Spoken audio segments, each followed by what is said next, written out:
بشيرا ونذيرا اللهم فصل وسلم وبارك على سيدنا ومولانا محمد وعلى آله وأصحابه بكرة وأصيلا أما بعد فيا عباد الله أوصيكم ونفسي بتقوى الله وطاعته في كل وقت لعلكم تفلحون ولعلكم ترحمون فقد قال الله تعالى في كتابه الكريم أعوذ بالله من الشيطان الرجيم بسم الله الرحمن الرحيم يا أيها الذين آمنوا اتقوا الله حق تقاته ولا تموتن إلا وأنتم مسلمون وكما قال النبي صلى الله عليه وسلم اتق الله حيثما كنت وأتبع السيئة الحسنة تمحوها wa khaliqin nas bi khuluqin hasanin. Sadaqallah wa sadaqa rasuluh. Ma'asyiral hadirin sedang salat Jumat rahimakumullah wa iyyakum. Puja dan puji mari kita sama-sama panjatkan dan hanya ditujukan untuk Allah Subhanahu wa taala. Tidak ditujukan untuk manusia manapun dan di posisi manapun. Karena sesungguhnya ketika kita memuja dan memuji manusia, maka kita tidak akan pernah kebahagiaan apapun. Kita tidak akan pernah mendapatkan manfaat apapun ketika kita memuja dan memuji manusia. Namun ketika kita memuja dan memuji mengagungkan Allah Subhanahu wa taala, Allah tidak akan pernah bertambah kemuliaannya. Namun orang-orang yang memuliakan Allah dan memuja-muji Allah lah akan ditempatkan, diberikan derajat yang tinggi di sisi Allah Subhanahu wa taala. Maka cukuplah pujaan dan pujian ini kita tujukan hanya untuk Allah. Siapapun manusia yang hari ini minta dimuliakan, maka sesungguhnya orang tersebut ingin merendahkan kita. Salawat beserta salam semoga selalu tercurah ke haribaan Nabi besar Muhammad sallallahu alaihi wasallam. Lewat mimbar yang mulia ini al-hakir al-fakir ila rahmati rabbi berwasiat khusus untuk dirinya dan ma'asyiral hadirin, mari kita bersama-sama selalu meningkatkan kadar keimanan dan ketakwaan kita kepada Allah Subhanahu wa taala. Terlebih-lebih sebentar lagi kita akan memasuki bulan suci Ramadan. Tinggal beberapa langkah lagi bulan suci Ramadan akan menghampiri kita, dan kita sama-sama persiapkan keimanan dan ketakwaan, karena sesungguhnya Ramadan adalah sebuah kendaraan yang mampir di rumah kita. Kalau kita tidak melakukan apapun, maka Ramadan tidak akan pernah menunggu kita. Dia akan tetap berjalan sesuai dengan rencana Allah. Dan kita ketika tidak melakukan apapun, maka kita tidak akan pernah mendapatkan apapun. Walaupun bulan Ramadan dinyatakan dan dikatakan bulan suci yang seluruhnya amalan-amalan dilipat gandakan oleh Allah, dan pahala-pahala yang sunnah dibayar wajib oleh Allah Subhanahu wa taala. Ma'asyiral hadirin sedang salat Jumat rahimakumullah wa iyyakum. Kali ini saya ingin membahas tentang puasa, karena masih banyak orang-orang yang menyampaikan itu. Pada kesempatan siang hari ini saya ingin membacakan hadis Rasulullah sallallahu alaihi wasallam, dan ini adalah hadis prediksi yang Rasulullah sallallahu alaihi wasallam memperkirakan. Namun perkiraan Rasulullah sallallahu alaihi wasallam bukan tebak-tebakan, melainkan seluruh apa yang disampaikan sesuai dengan wahyu, seperti apa yang Allah firmankan di dalam surah An-Najm ayat 3 dan 4, "Wa ma yantiqu 'anil hawa in huwa illa wahyu yuha." Sesungguhnya Rasulullah sallallahu alaihi wasallam tidak pernah berucap lewat hawa nafsunya, melainkan apa yang disampaikan adalah wahyu yang disampaikan kepadanya. Rasulullah sallallahu alaihi wasallam pernah memprediksikan 3 hal yang akan terjadi di suatu zaman. Mari kita sama-sama perhatikan apakah 3 hal ini sudah terjadi atau belum. Yang pertama, kata Rasulullah, ya'ti 'alan nasi zamanun la yunalul mulku illa bil qatli wat tajabbur. Walal gina illa bil ghassabi wal bukhal, walal mahabbatu illa bi istikhrajid din wa itba'il hawa. Akan datang suatu zaman, kata Rasulullah sallallahu alaihi wasallam, di mana manusia mencari kekuasaan dengan 2 cara. Mencari kekuasaan, mencari jabatan dengan 2 hal, yaitu dengan cara membunuh, dan yang kedua dengan cara kesombongan. Hari ini berapa banyak orang yang dikorbankan demi kepentingan kekuasaan. Artinya hadis Rasulullah ini sudah hampir terjadi, dan bahkan mungkin bisa dikatakan sudah terjadi. Di zaman tersebut kata Rasulullah, tidak ada orang yang bisa berkuasa kecuali dia berani melakukan dua hal. Yang pertama membunuh, yang kedua sombong. Sombong itu di dalam Al-Quran bahwa orang-orang yang menolak kebenaran itulah kesombongan. Atau dengan kata lain, Rasulullah ingin menyampaikan kepada kita di suatu zaman akan datang bahwa orang-orang yang berkuasa itu selalu melakukan pembunuhan dan juga kesombongan. Berapa nyawa yang melayang demi mempertahankan kekuasaan. Ini sudah prediksi Rasulullah SAW. Padahal dosa membunuh, Al-Quran mengatakan surah kelima ayat 32. Jangankan ratusan orang yang dikorbankan demi kepentingan kekuasaannya. Satu orang membunuh satu orang saja tanpa alasan pembunuhan, maka dosanya seperti membunuh semua manusia. Al-Quran surah Al-Ma'idah ayat ke-32 Allah katakan, min ajli dzalika katabna ala bani Israila annahu man qatala nafsan bighairi nafsin aw fasadin fil ardi faka'annama qatalan nasa jami'a wa man ahyaha faka'annama ahyan nasa jami'a. Dari peristiwa pembunuhan putranya Nabi Adam terhadap adik kandungnya, maka Allah Subhanahu wa taala menggariskan sebuah hukum. Barang siapa orang membunuh satu orang saja tanpa alasan pembunuhan, karena di ayat 45 di surah yang sama, orang membunuh maka harus dibunuh kembali. Artinya bukan tidak boleh membunuh, membunuh itu hanya diberlakukan bagi orang-orang yang dosanya membunuh manusia. Satu orang membunuh satu orang saja, maka dosanya seperti membunuh semua orang. Wa man ahya fa ka'annama ahyan nasa jami'a. Barang siapa orang yang memberikan kehidupan kepada satu orang, maka sama dengan ia seperti memberikan kehidupan kepada seluruh manusia. Sebagai contoh dan tamsil saja, kenapa Al-Quran mengatakan membunuh satu orang sama dengan membunuh semua orang? Ketika si A ini dibunuh dalam keadaan bujangan, belum memiliki istri, belum memiliki anak, ada beberapa laskar yang dibantai, kemudian hari ini pelakunya dibebaskan. Na'udzubillah summa na'udzubillahi min dalik. Ini merupakan dosa besar yang kelak di akhirat Allah akan minta pertanggungjawaban. Di dunia manusia bisa bebas. Dalam sebuah kaidah, ulama pernah mengatakan ad-dunya darul imtijaz wal akhiratu darut tamyiz. Dunia ini ada di mana tempat bercampur baurnya sesuatu. Bahkan kadang-kadang kita melihatnya keliru. Sesuatu yang benar dianggapnya salah, sesuatu yang salah bahkan justru diagung-agungkan dan dianggap benar lalu menjadi panutan. Ma'asyiral hadirin sedang salat Jumat rahimakumullah wa iyyakum. Yang kedua kata Rasulullah, kekuasaan selalu didapati dengan kesombongan. Siapa orang-orang sombong itu? Dalam Al-Quran surah Al-A'raf ayat 146 Allah katakan, sa'asrifu an ayati alladhina yatakabbaruna fil ardi bighairi haqq wa iyaraw kulla ayatin la yu'minu biha wa iyaraw sabila ar-rusydi la yattakhiduhu sabila wa iyaraw sabila al-ghayyi yattakhiduhu sabila al-ayah. Orang-orang sombong itu adalah mereka-mereka yang menolak semua tanda-tanda kebesaran Allah. Tidak mau percaya dengan sesuatu yang diperintahkan oleh Allah.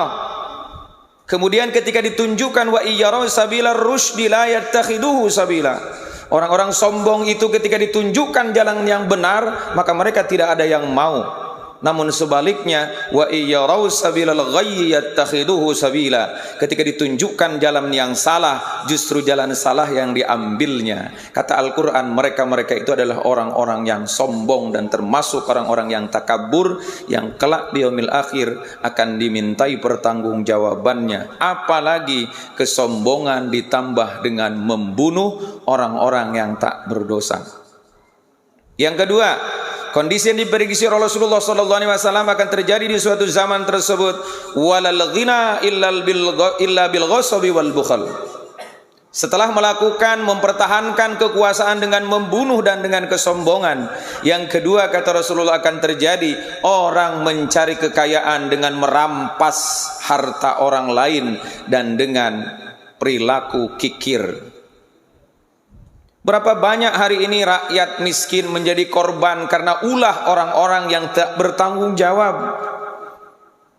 Beberapa komoditi kebutuhan masyarakat hari ini susah didapatinya. Karena itu, karena mereka melakukan ghasab, merampas hak orang lain, dan itu kelak di yaumil qiyamah akan dimintai pertanggungjawaban oleh Allah Subhanahu wa taala. Wal bukhal, dan juga mereka mengumpulkan harta tapi tidak mau membantu orang lain yang sedang kesusahan. Banyak hari ini orang-orang yang mencari keuntungan sementara rakyat dan masyarakatnya sedang kesusahan. Padahal Al-Quran menggambarkan jangan mengira bahwa orang kikir, orang pelit itu baik.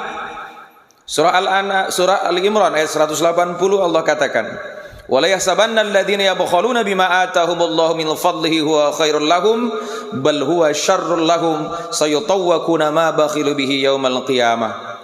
Al-ayah, jangan mengira orang-orang yang kikir itu baik, padahal sebenarnya mereka berada dalam keburukan yang luar biasa, dan kelak nanti di yaumil akhir harta yang dulu di dunia dia kikir, harta yang dulu dia tidak mau memberikan kepada orang lain, bahkan dia kumpulkan harta itu pada saat orang lain susah, maka hartanya akan dikalungkan di lehernya. Sayutawwaquna ma bakhilu bihi yaumal qiyamah. Orang-orang kaya pelit, orang-orang kaya yang kikir, orang-orang kaya yang mencari nafkahnya dengan cara mengambil hak orang lain, maka kelak hartanya akan dikalungkan keseluruhannya di lehernya di yaumil qiyamah. Al-Quran surah ketiga ayat 180. Yang ketiga, kondisi yang diprediksi oleh Rasulullah sallallahu alaihi wasallam ini pun hari ini sudah terjadi. Walal mahabbatu illa bi istikhrajid din wa itba'il hawa. Kelak di suatu zaman, kalau ingin memiliki banyak penggemar, jika Anda ingin banyak dicintai oleh manusia, kata Rasulullah di zaman tersebut, maka banyak orang-orang yang mengeluarkan agama dari kehidupannya.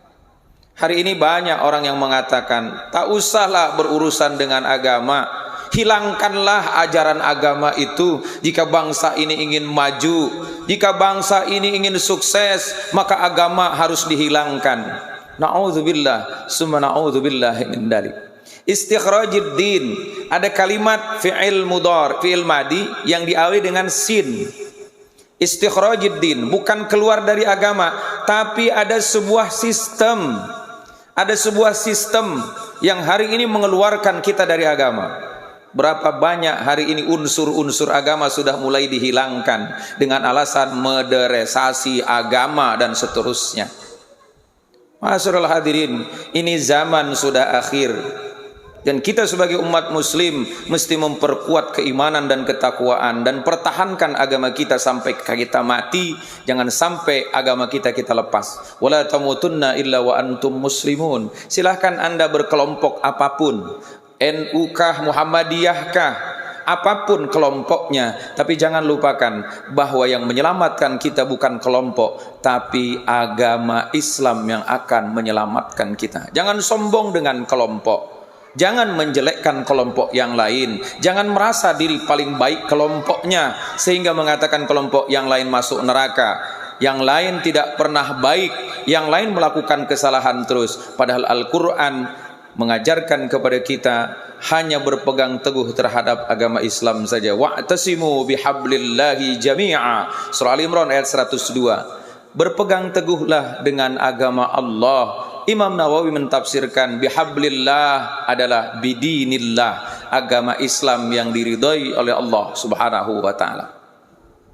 Yang terakhir, kondisi di akhir zaman kata Rasulullah, untuk mendapatkan banyak teman Anda harus mengikuti hawa nafsu. Na'udzubillah, summa na'udzubillah min dzalik.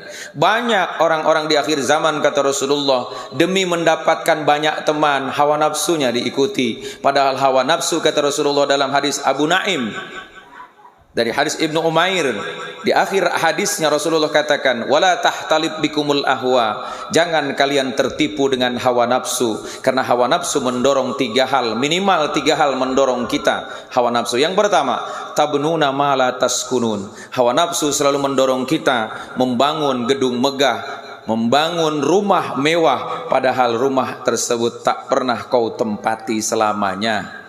Jangankan sudah mati, rumahmu yang kau bangun, hutang sana hutang sini, rumahmu kau bangun dengan megah, mewah, luas, fasilitas apa saja ada di dalamnya. Pertanyakan kepada kita, apakah rumah megah itu kita tempati selamanya? Tak mungkin. Hanya beberapa jam saja, dan rumah yang luas itu hanya beberapa meter saja yang ditempati dan kita nikmati. Bahkan ada tempat-tempat yang tak tersentuh, bahkan ada tempat-tempat yang mungkin tak ada manfaatnya kita taruh di dalam rumah tersebut. Yang kedua, wa tajma'una ma la ta'kulun. Hawa nafsu selalu mendorong manusia untuk mengumpulkan apa saja. Hartanya dikumpulkan walaupun dengan cara yang haram. Jabatannya dipertahankan walaupun dengan cara yang haram. Padahal semuanya tidak bisa dinikmati keseluruhannya. Anda kumpulkan uang, Anda kumpulkan harta dari pagi sampai malam, bahkan ketemu pagi lagi Anda kumpulkan. Pertanyakan, berapa banyak yang bisa kau makan? Hawa nafsu selalu menjurumuskan kita, ayo kau cari dunia, ayo kau kumpulkan harta. Pertanyakan, berapa banyak yang kau makan? Jika kita tidak mau bersedekah, jika kita tidak mau berbagi dengan orang lain, lalu apa yang kita banggakan kelak ketika ketemu dengan Allah? Harta yang seyogianya kita berikan kepada orang lain itulah yang sebenarnya milik hak paten kita di hadapan Allah Subhanahu wa taala. Surah 16 ayat 96. Ma indakum yanfaddu wa ma indallahi baq. Al-ayah, segala sesuatu yang berada di tanganmu pasti habis dan hancurnya, tapi yang di sisi Allah lah, itulah yang akan tetap abadi, menjadi milik kita yang paten di hadapan Allah. Yang terakhir, jangan ikut hawa nafsu, karena hawa nafsu selalu menjerumuskan kita, wa tu'ammiluna ma la tudrakun. Hawa nafsu selalu mendorong kita bercita-cita dengan sesuatu yang tak mungkin tercapainya. Manusia, sadarilah, kita ini tidak akan pernah kaya terus. Kita ini tidak mungkin hidup terus. Kita ini tidak mungkin sukses terus. Anda yang punya jabatan tak mungkin bisa dipertahankan terus jika Allah yang memiliki menginginkan tiada dalam hidupmu. Imam Al-Mawardi pernah memberikan suatu nasihat. Ad-dunya in baqiyat laka la tabqalaha, kata beliau. Dunia itu jika berada lama dalam kehidupanmu, kamu yang akan terlebih dahulu meninggalkan dunia tersebut. Kalau Anda kaya raya, bisa jadi hartanya tetap ada, tapi Andanya yang terlebih dahulu meninggalkan harta tersebut. Atau kalau Anda atau kita panjang umur, bisa jadi hartanya yang terlebih dahulu habis. Karena begitulah dalam kehidupan dunia. Tak ada satupun dalam hidup kita akan terus selamanya jaya. Jangan berharap muda terus. Jangan berharap sehat terus. Jangan berharap kaya terus. Jangan berharap dan bercita-cita berkuasa terus. Karena sesungguhnya itu sangat tidak mungkin. Ma'asyiral hadirin sedang salat Jumat rahimakumullah wa iyyakum. Ini sajalah mungkin yang bisa disampaikan oleh Al-Fakir. Tidak bermaksud menyinggung siapapun. Saya hanya ingin mengingatkan kepada kita, berbaiklah, lakukanlah kehidupan kita dengan baik dan benar. Jangan sakiti orang lain, jangan zalimi orang lain, karena sesungguhnya amal perbuatan tidak akan pernah diberikan balasannya kepada orang lain. Fal yauma la tuzlamu nafsun syai'a wa la tujzauna illa ma kuntum ta'malun. Jika hari ini Anda zalim kepada orang lain, jika hari ini Anda merampas hak orang lain, itu sebenarnya Anda bukan menzalimi orang lain, melainkan Anda sedang menabungnya, karena besok lusa ketika kita mati akan ditagih dan dikembalikan amal perbuatannya. Surah Yasin surah 36 ayat 54, Allah katakan wala tujzauna illa ma kuntum ta'malun.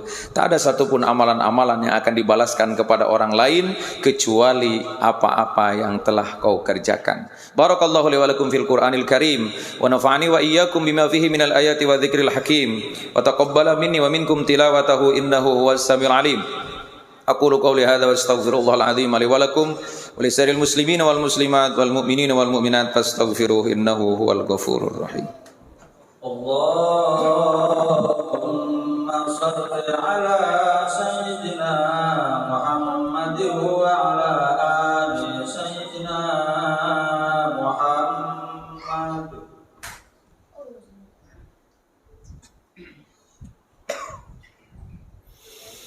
Alhamdulillah. Alhamdulillahilladzi amarna bittaqwa. Asyhadu an la ilaha illallah wahdahu la syarika lahu alladzi nahana 'an ittiba'il hawa.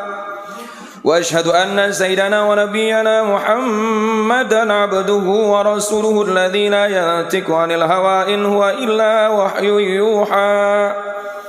Allahumma fasalli wa sallim wa barik ala sayyidina Muhammad wa ala alihi wa ashabihi alladhina nalul martabatal ulya wal manzilatal quswa.